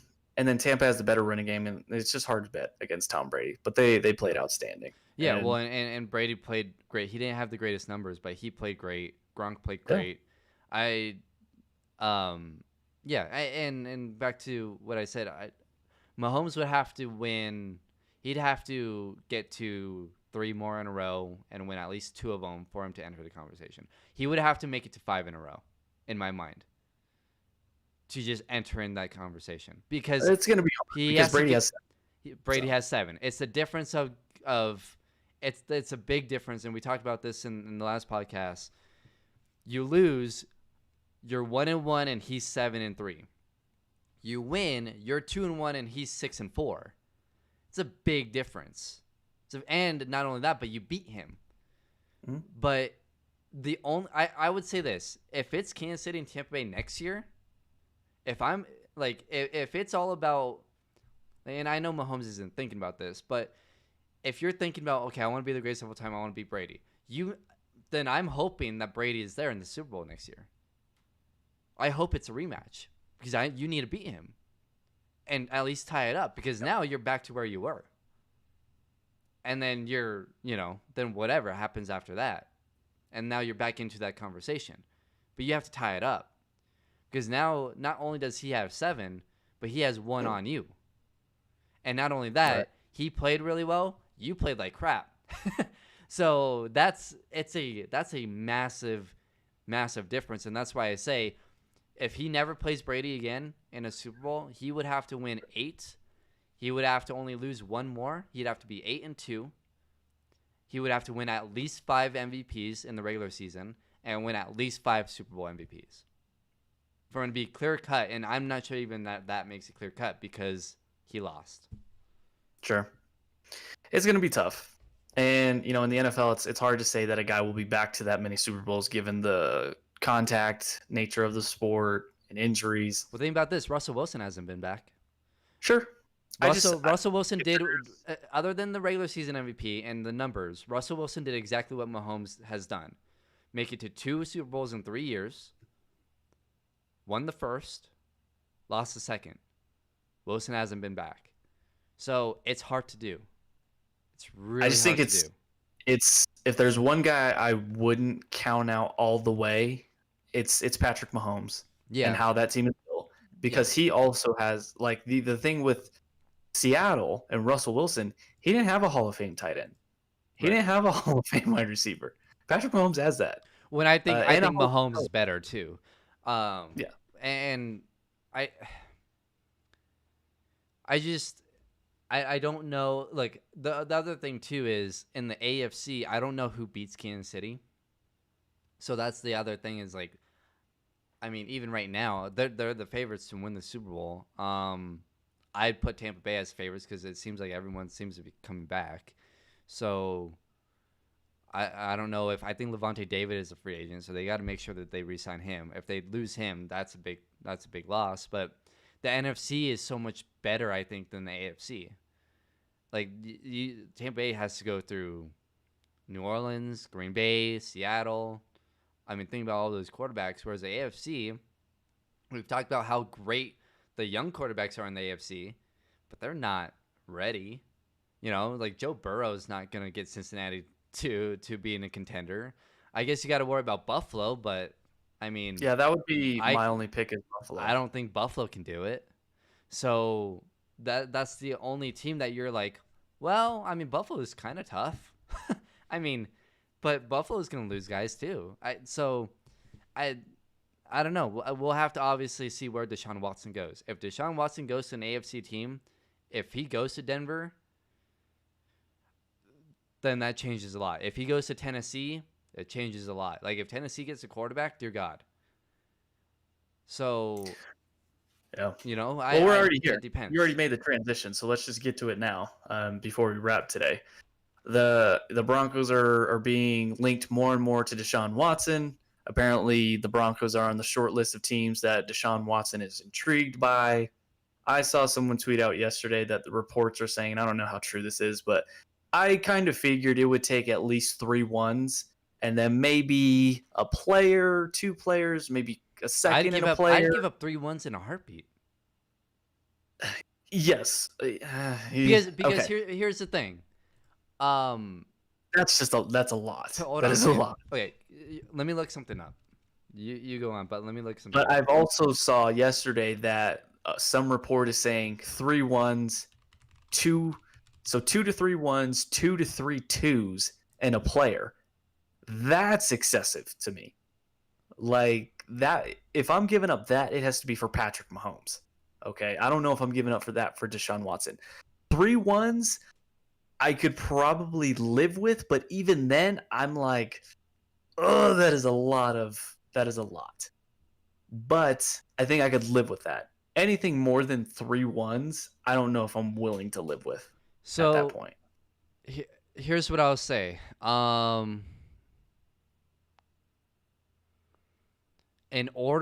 Think about this. The Washington Redskins moved up to the number 2 overall pick from the number 6 overall pick to get RG3, who wasn't a guarantee. Obviously. They gave up. They swapped the 2 and 6, so that's one first rounder. They gave up a second rounder that year. They gave up the next year's first rounder and the year after that first rounder. So they gave up 3 first-round picks and a second to get RG3. Mm-hmm. You're telling me that Deshaun Watson only taking 3 first-round picks? Who's proven? Who's already a top 5 quarterback in the league? But I'm Sure. saying that I'm not willing to go for more than 3 first round picks. He's worth more than 3. That's what I'm saying, though. No, I agree. He is worth more than 3. I agree, but I'm also saying I'm not willing to give up more than 3 first round picks. Oh, well, I wouldn't either. I'd go out and get Zach Wilson and give up 2 first-round picks. Oh, boy, here we go. Go. I think this is a really good quarterback draft class. But if you really want Deshaun Watson and you love him, what have I've been saying? Go get your guy. You need to figure this out. You love Deshaun Watson or not, go get him, whatever it takes. You love Zach Wilson, go get him, whatever it takes. You love Justin Fields, go get him. You love Mac Jones? Sure. You like Trey Lance to move up 2 picks? Hey, if you love him, go get him. Because you don't need to get the first quarterback off the board to get the best one. Deshaun Watson was the 3rd. Speaking of quarterbacks on the board, did you see the news about Trevor Lawrence, torn labrum, or something about his left? He'll go number 1 overall, but I'm telling you. I think he's going to drop 8 spots. I think 9 is right where he's going to hover now. And Zach Wilson's the best quarterback in the class. Too big of a risk. Let Denver be that team to fall on the sword and take that risk. I wouldn't take Trevor Lawrence. If I were Jacksonville, I wouldn't take Trevor Lawrence. I think they're going to, but I wouldn't. But yeah, it's look. The first round picks aren't as valuable to me as I think they are to you. And here's why I'll say this. Hold on. Let me grab this because I had this up earlier. I just don't know. George Payton is in an interesting spot, the new general manager for the Broncos. Do you want to start off your tenure by giving up lots of capital when this team has many holes that you could fill? Okay. Here's the thing though. Okay? Or do you want to go big? Or stay pat. Excuse me. No pick, Sylvester Williams, Bradley Roby, Shane Ray, Paxton Lynch. That's your 5 first-round picks that you had with Peyton Manning. But that's that's a different guy drafting, though.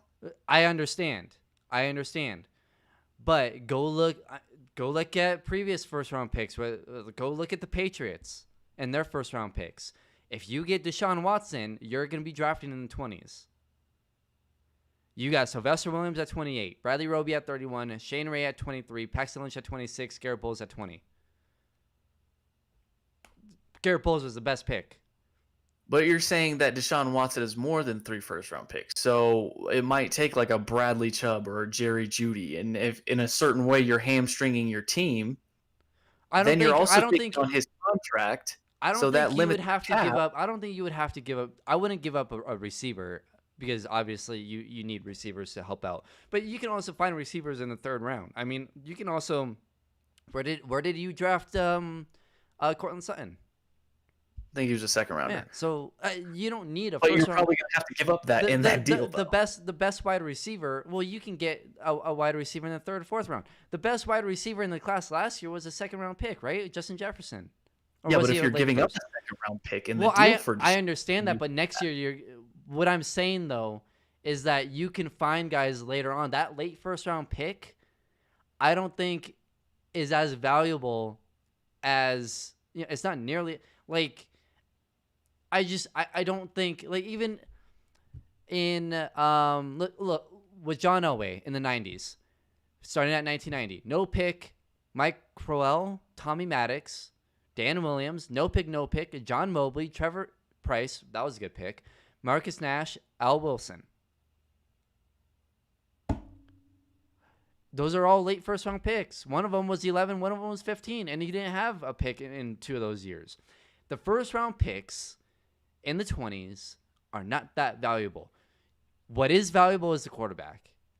If you need a quarterback and you have the weapons that you have, and you have a coach that is, from all accounts, is a great defensive coordinator, great defensive coach, and you're missing the quarterback, you need to go get that guy. It's that simple. And if he wants to go to your team, then you have to give up whatever they want. Now, I wouldn't give up Noah Fant. I wouldn't give up Sutton. I wouldn't give up Jerry Jeudy. I would give up KJ Hamler. That's about it as far as the offense goes.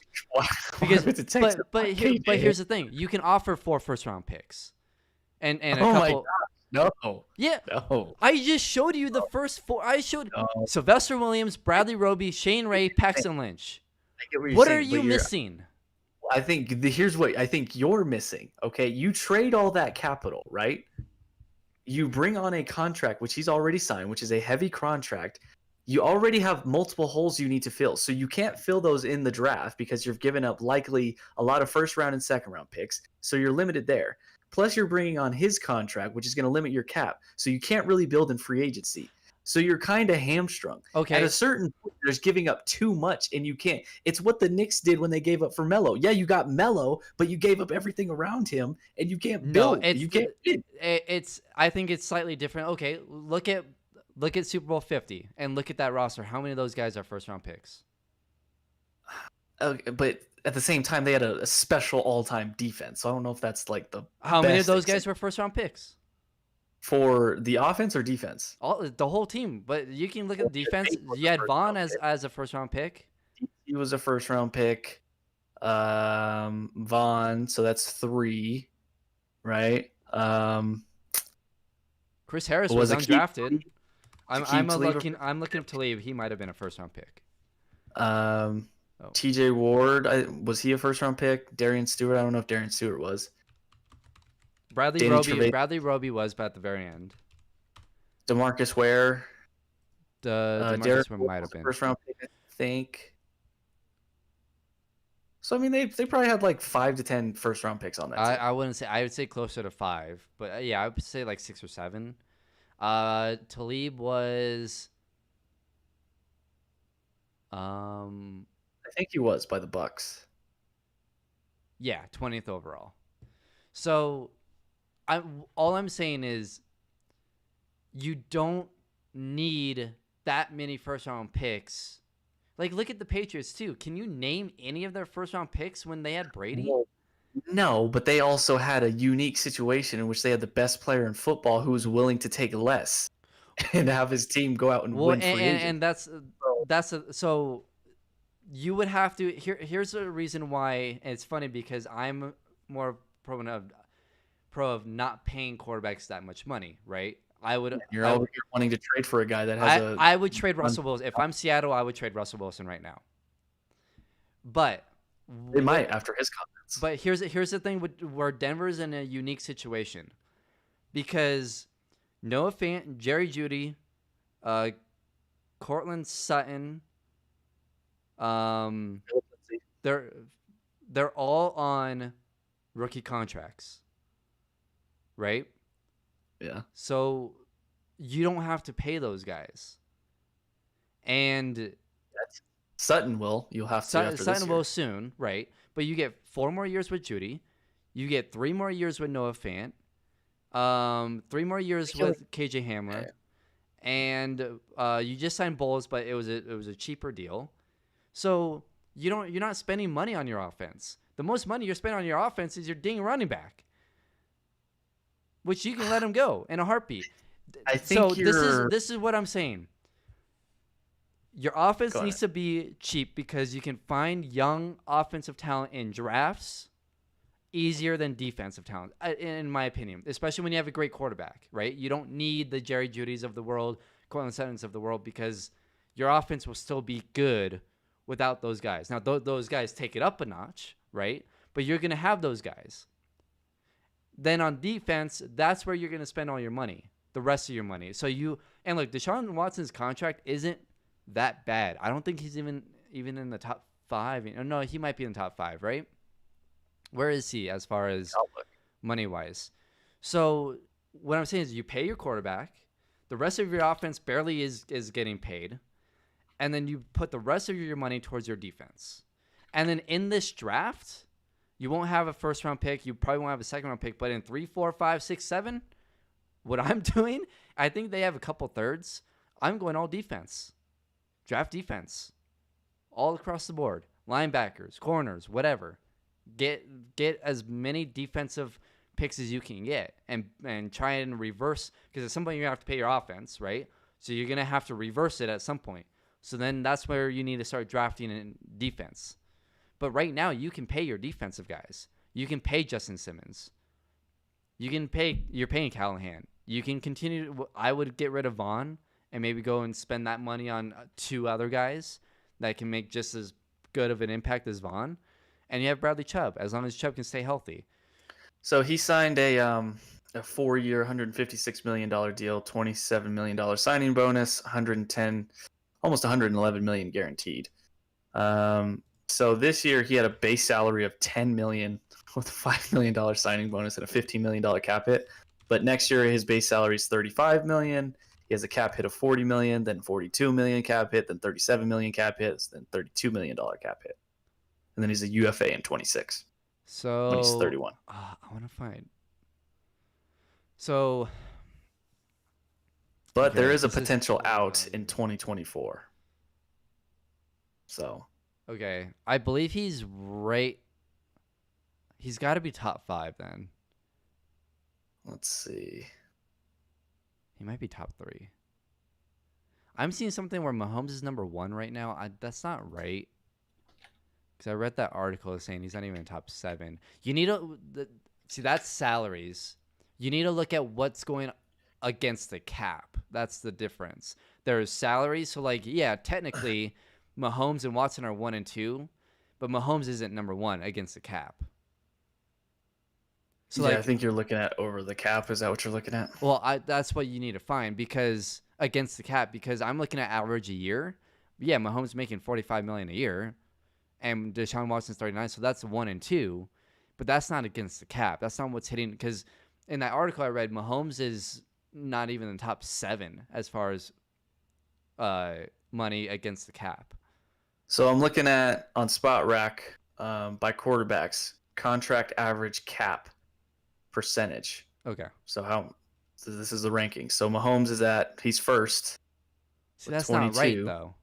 And Deshaun Watson is second with 19% of his contract. That's what I'm seeing, too. But that article that I read disagreed. So I don't know. That's probably going forward. I don't know. I don't know. That gets tricky with cap. And then Russell Wilson's 3rd. But he's taking up 20%, and we can look at next year. So next year it would still be Patrick Mahomes at 22%, and then Deshaun again at 19.68. So he's taking up 20% of your cap there with one guy. Gotcha. Yeah, you're looking at percentage of. Okay. So I just think you're undervaluing first round picks a little bit. What I don't think I'm undervaluing top first round picks in the 20s. I get it. I just like the analogy of with the first round pick, when you think of the draft, think of you're standing at the dartboard, and your first round pick is your closest to the board. And then each time you get into another round, you step back further and further. And there's also a better crop of talent available to you. I get what you're saying. Yes, with Deshaun Watson, theoretically, you would be picking in the 20s. And it's not like you're going to find mega stars in the 20s all the time.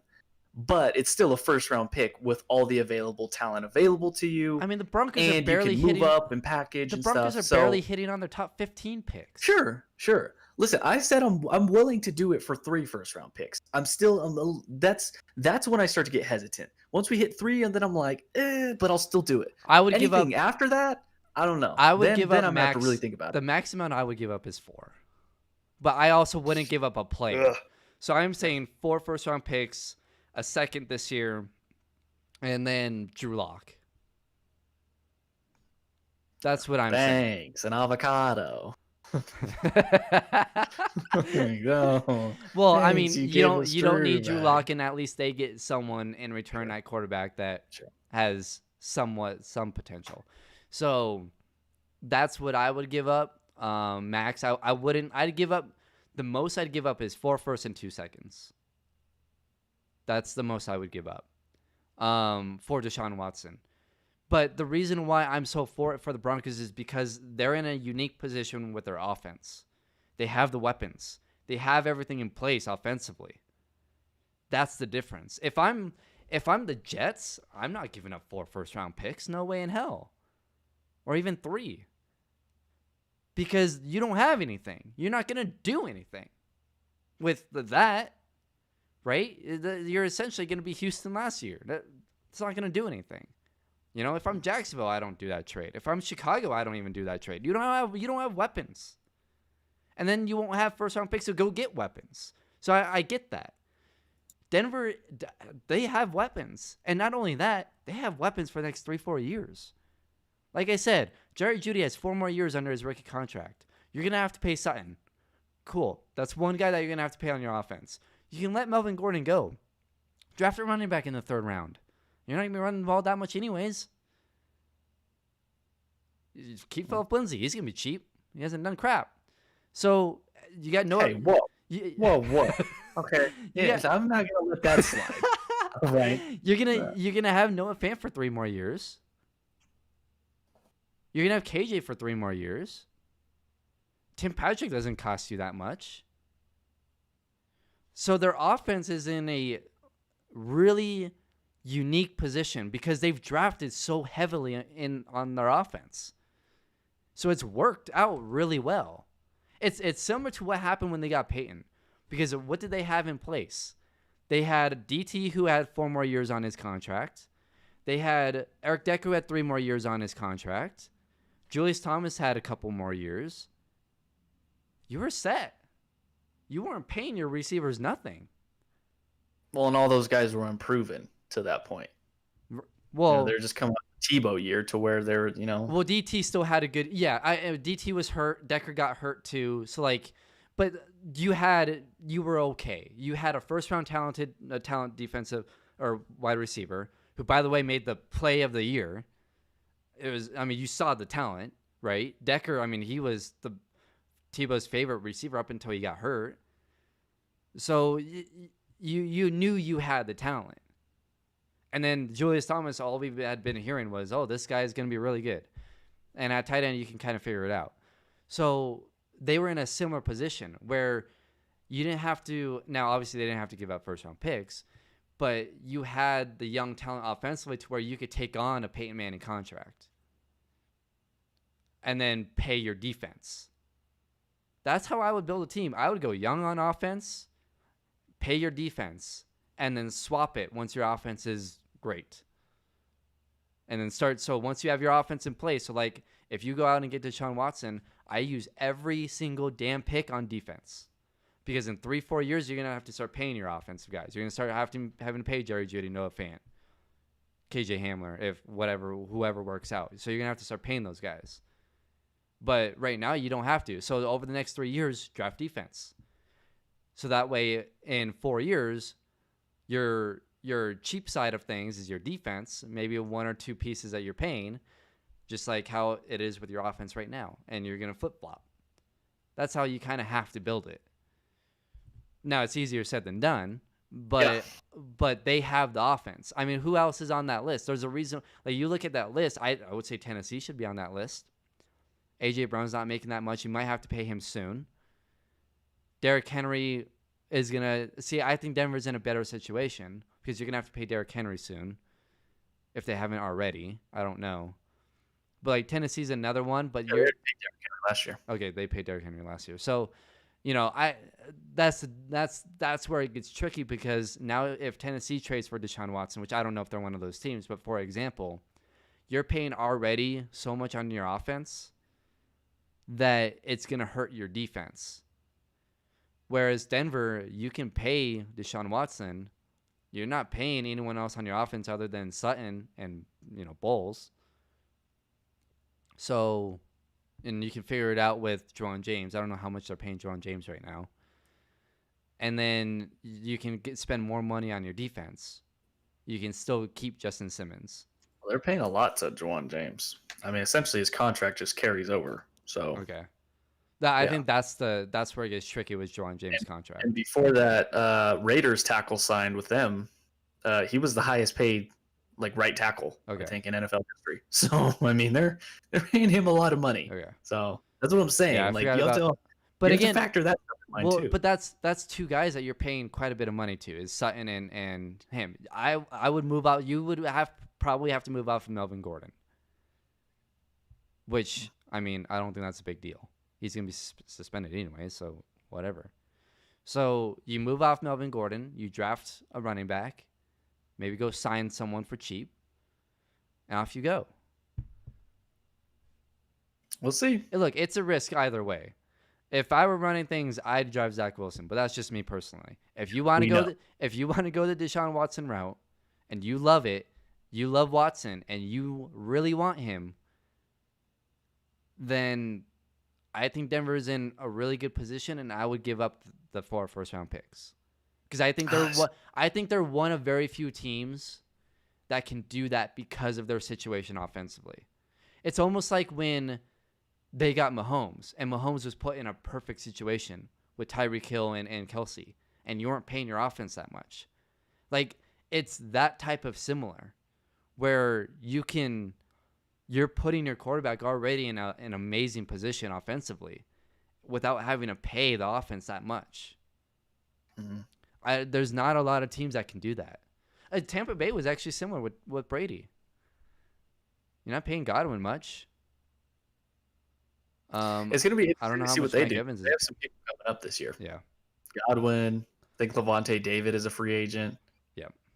So yeah, there's very few teams that are in Denver's spot because Denver's been so heavy on drafting offense. I think another team is actually Dallas if they let Cooper? Yeah, Amari Cooper go. he's under contract. Yeah, well, they gotta if they're in. Well, I guess they're in a similar position because you're paying one of your receivers. The rest of your guys, you're not paying. You do have to pay Zeke though. So I don't know. That's a little bit tricky. Contract. Yeah. So like, The only one they got to pay is Dak.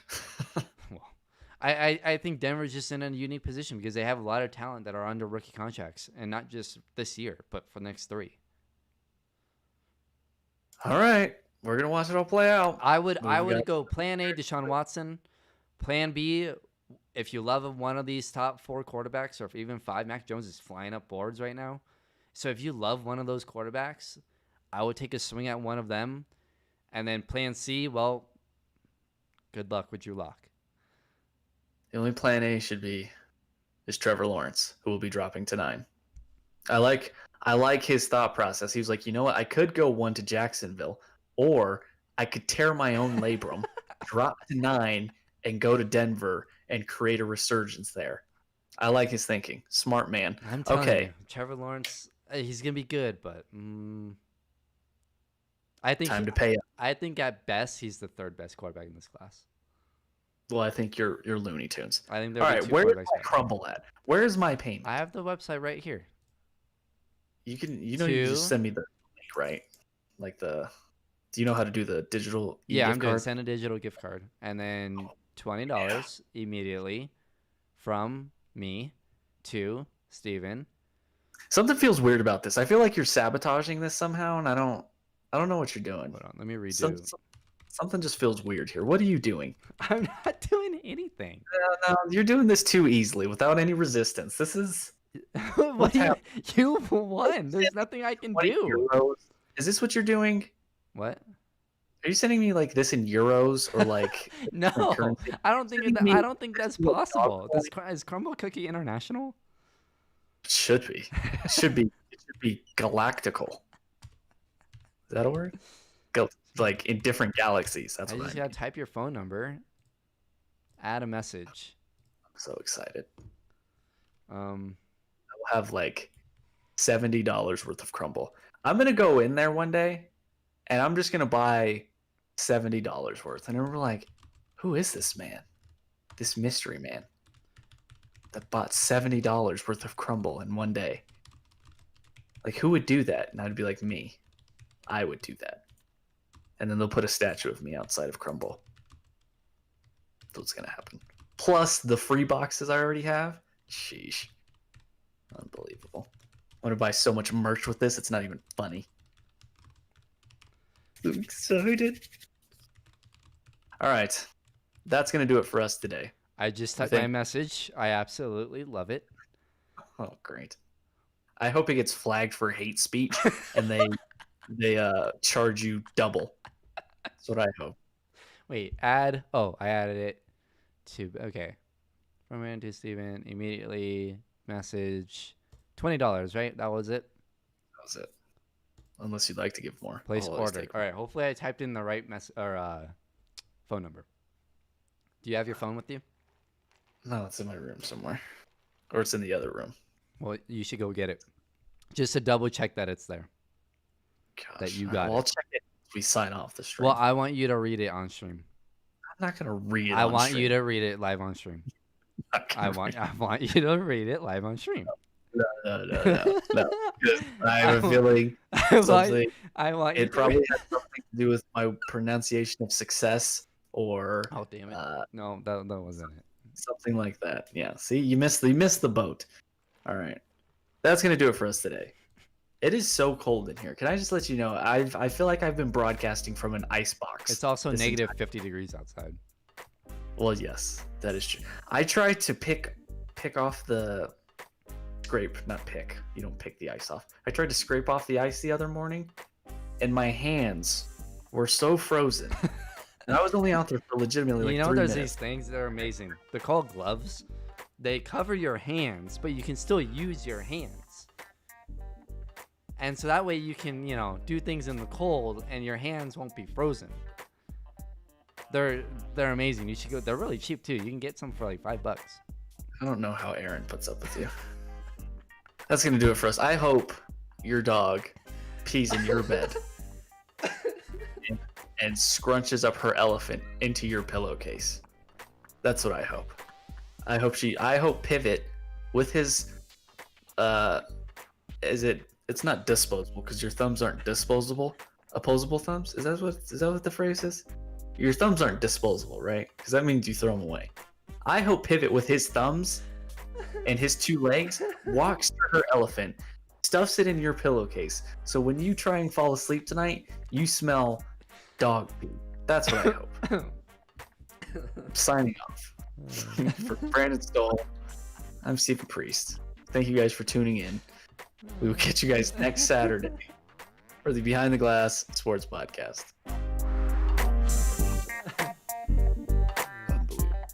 Unbelievable.